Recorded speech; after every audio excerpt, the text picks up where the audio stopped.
నమస్కారం.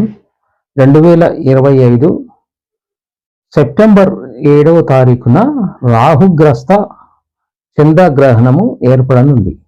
ఈ చంద్రగ్రహణం వలన ఏ రాశిలో వారికి ఎలా ఉంటుంది, మీరు ఎలాంటి జాగ్రత్తలు పాటించాలనేది ఈ వీడియోలో చూడండి. గ్రహణం ఏ సమయంలో మొదలవుతుందో, ఏ సమయంలో పూర్తవుతుందో, గ్రహణ సమయంలో ఎలాంటి జాగ్రత్తలు తీసుకోవాలి, గ్రహ అనంతరం ఎలాంటి దానాలు చేయాలి, ఏ రాసుల వారు ఎలాంటి జాగ్రత్తలు తీసుకోవాలనేది పూర్తి వీడియోలో చూడండి. 2025 సెప్టెంబర్ 7వ తారీఖున రాహుగ్రస్త చంద్రగ్రహణము ఆదివారం రోజు ఏర్పడనుంది.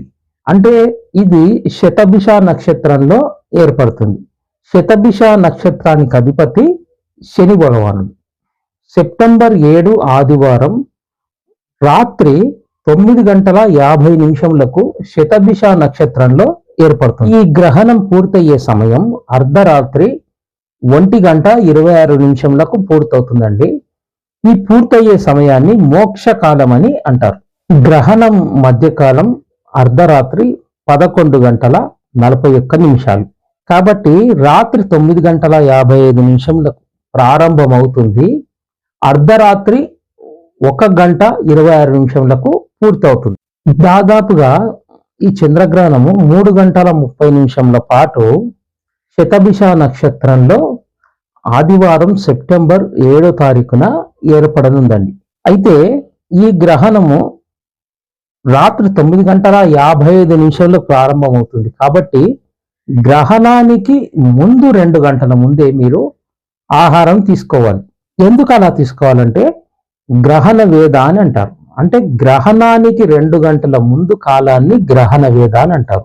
ఈ గ్రహణ వేద సమయంలో మీరు ఆహారం తీసుకోవద్దండి. ఎందుకంటే ఆ సమయంలో ఆహారం తీసుకుంటే అనారోగ్యం కావడం అనేది జరుగుతుంది. కాబట్టి 2 గంటల వరకు ముందు నుంచి 2 గంటల ముందు నుంచి గ్రహణ వేద ప్రారంభం అవుతుంది. కాబట్టి 2 గంటలకు ముందే మీరు ఆహారం తీసుకోవాలి తప్పకుండా. ఈ గ్రహణము పూర్తయిపోయిన తెల్లారి సోమవారం నాడు మీరు ప్రయాణాలు పెట్టుకోవద్దు. ఎందుకంటే గ్రహణము అయిపోయిన తర్వాత గ్రహణ శూల అంటారు. కాబట్టి ఆ సమయంలో మీరు గ్రహణం పూర్తయిన తెల్లారి ఈ దూర ప్రయాణాలు కానీ దగ్గరున్న ప్రయాణాలు కానీ పెట్టుకోకూడదు.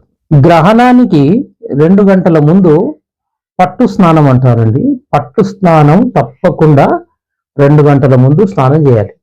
కానీ ఈ నీళ్లు వేడి నీళ్ళతో చేయాలా, చల్ల నీళ్ళతో చేయాలంటే చల్ల నీళ్ళతోనే స్నానం చేయాలి. పట్టు స్నానాన్ని. ఈ పట్టు స్నానము పూర్తి తల నుంచి నీళ్లు పోసుకోవాలండి. తలంటూ స్నానం చేయాలి. కానీ ఆ తలకు కుంకుడుగాయలు కానీ షాంపూలు కానీ వాడకుండా ఉట్టి నీళ్లతోనే తలకు పోసుకొని స్నానం చేయాలి. ఇక ఈ పట్టు స్నానాలు ఎలా అంటే గర్భిణీలు చేయకూడదండి. వారికి ఏం అవసరం లేదు. పిల్లలు కూడా ఏం ఆచరించిన అవసరం లేదు.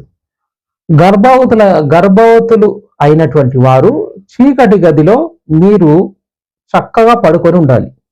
గ్రహణ సమయంలో కదలకుండా అలా గర్భస్థులు అయినటువంటి మహిళలు కదలకుండా చీకటి గదిలో పడుకోవాలి. ఎందుకంటే రాహుగ్రస్త చంద్ర గ్రహణం ఉంది కాబట్టి అది కడుపులో ఉన్నటువంటి శిశువుపై పడుతుంది. కాబట్టి ఎలాంటి కదలికలు లేకుండా మీరు చక్కగా పడుకొని ఉండాలి. ఇక మోక్షకాలం అంటే గ్రహణం విడిపోయిన తర్వాత విడుపు స్నానం ఎలా చేయాలంటే మంత్ర ఉపాసన, మంత్ర జపం చేసేవారు విడుపు స్నానం చేయండి. ఇక మిగిలిన వారు స్నానం చేయనక్కర్లేదు. తెల్లవారిన తర్వాత మీరు తలంటు స్నానం, నువ్వుల నీళ్లతో స్నానం చేయాలండి.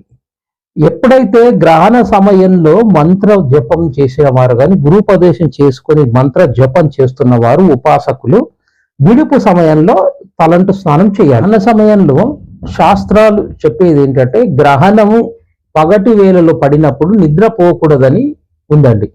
అంటే ఇది రాత్రి సమయంలో గ్రహణం ఏర్పడుతుంది కాబట్టి నిద్రపోవచ్చు, ఎలాంటి దోషం అనేది ఉండదు.